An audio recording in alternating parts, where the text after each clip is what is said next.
क्या होता है ना कि कभी-कभी आप रिव्यू फ़िल्मों को देखते-देखते जब करते रहते हो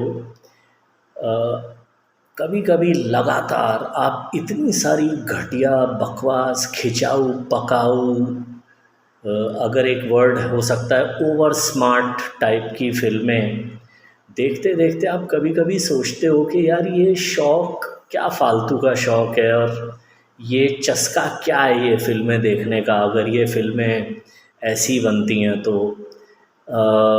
और 2023 तो इस मामले में बहुत ही भयानक साल रहा है अगर आपको अच्छी फ़िल्में देखने का शौक़ है तो। ऐसी-ऐसी फ़िल्में आई हैं ना कि कहीं तो कोई एक रस्सी से पकड़ के 2 हेलीकॉप्टर घसीट रहा है, कहीं कोई हवा में उड़ता-उड़ता कपड़े बदल के नीचे कूद रहा है।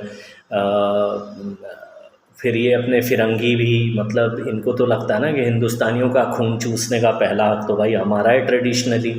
तो ये भी फ़िल्में लेके आते हैं, वो जॉन विक, वो उड़ती हुई कारें मतलब कोई चौथे फ्लोर से गिरा और बस हाथ झटकते हुए चला गया। अच्छा हम हिंदुस्तानी भी गधे ही हैं ना, ऐसी फ़िल्मों को कुछ 600 करोड़ दे देते हैं, 300 करोड़ दे देते हैं। लेकिन इस पूरी बड़बड़ाहट के पीछे मैं जल्दी से मुद्दे पे आ जाता हूँ। मैंने आज फ़िल्म देखी तरला, और जब ऐसी फ़िल्में आती हैं ना तो भगवान की कसम एक झटके में ना वो सारी कड़वाहटें, वो सारा गोबर झेलने का दर्द ना ख़त्म हो जाता है। डायरेक्टर पीयूष गोयल साहब जहाँ भी हैं उनको ऐसे डबल सैल्यूट है मेरी तरफ़ से कि मैंने इंस्टिंक्टिवली मैं फिर से थिएटर में जा रहा था इस हफ़्ते की जो 1-2 और फ़िल्में रिलीज़ हुई हैं उनको देखने, और फिर अचानक मैंने ऑब्ज़र्व किया कि ज़ी5 पर ये फ़िल्म रिलीज़ हुई है। तो मैंने कहा यही देखी जाए, कम से कम पेट्रोल का पैसा बचेगा। और इतनी बढ़िया फ़िल्म।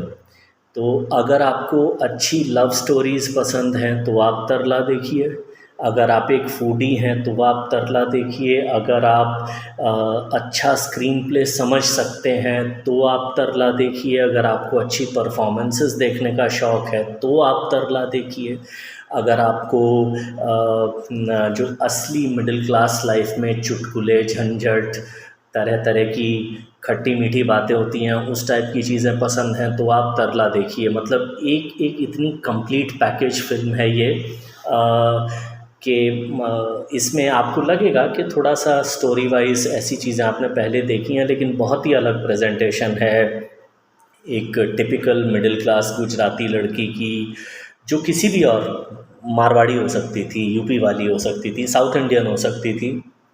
आप उसको मैप कर सकते हैं, लगभग वही कहानी वो कुछ करना चाहती है और धीरे धीरे कैसे उसे एक डायरेक्शन मिलता है। और ये जो फ़िल्म है उसमें एक अच्छा कैरेक्टर है कि एक बहुत ही सपोर्टिव पति जो बीच में हल्की सी गलतफ़हमी होती है फिर उसके साथ फिर से खड़ा होता है। और भी कई तरह के इसमें अच्छे पॉइंट्स हैं इस फ़िल्म में।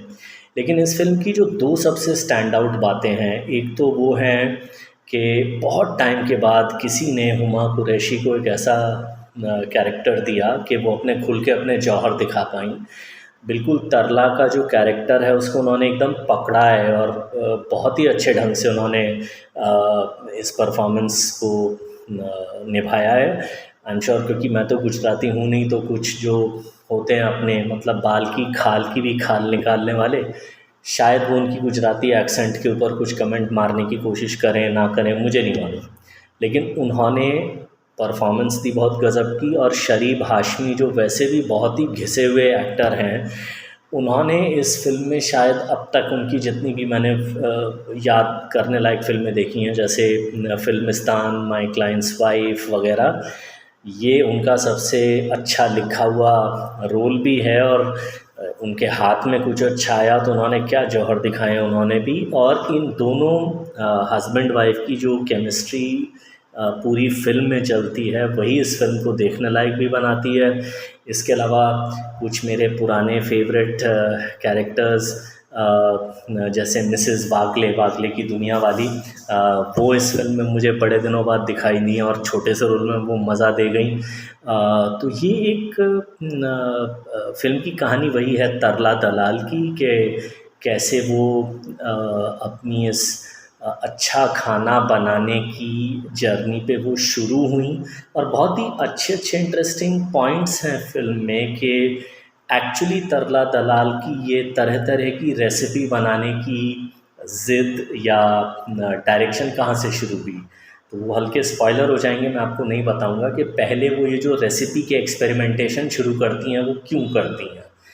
वो एक अच्छा इंटरेस्टिंग पॉइंट है, थोड़ा हंसाने वाले सीन हैं उसमें। उसके बाद फिर कैसे वो आगे बढ़ती हैं कि उनकी अब किताब आ जाए रेसिपी की, किताब से फिर वो आगे बढ़ती हैं। और जैसे इसमें कुछ होते हैं ना जल्लू सांप टाइप लोग, कैसे वो उनके घर में थोड़ा कलेश करवाने की कोशिश करते हैं। तो एक अच्छी कहानी का ताना बाना बुना गया है, और एक बहुत ही प्यारी स्लाइस ऑफ लाइफ फिल्म।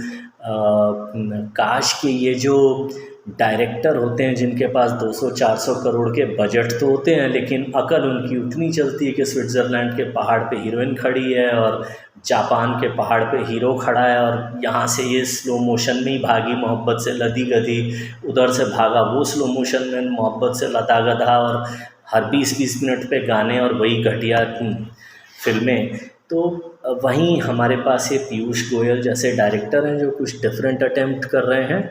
और Z5 की टीम को, जी ग्रुप को मैं फिर से अपनी तरफ से कंग्रेचुलेशन दे देता हूँ कि 2 महीने में उनकी महान स्ट्रैटेजी की टीम ने, एक तो वो सिर्फ एक बंदा काफ़ी है और ये तरला, इन दोनों फिल्मों को आपने थिएटर में ना रिलीज़ करके मेरे हिसाब से 2 अच्छी सुपरहिट फिल्मों से हाथ धोया है।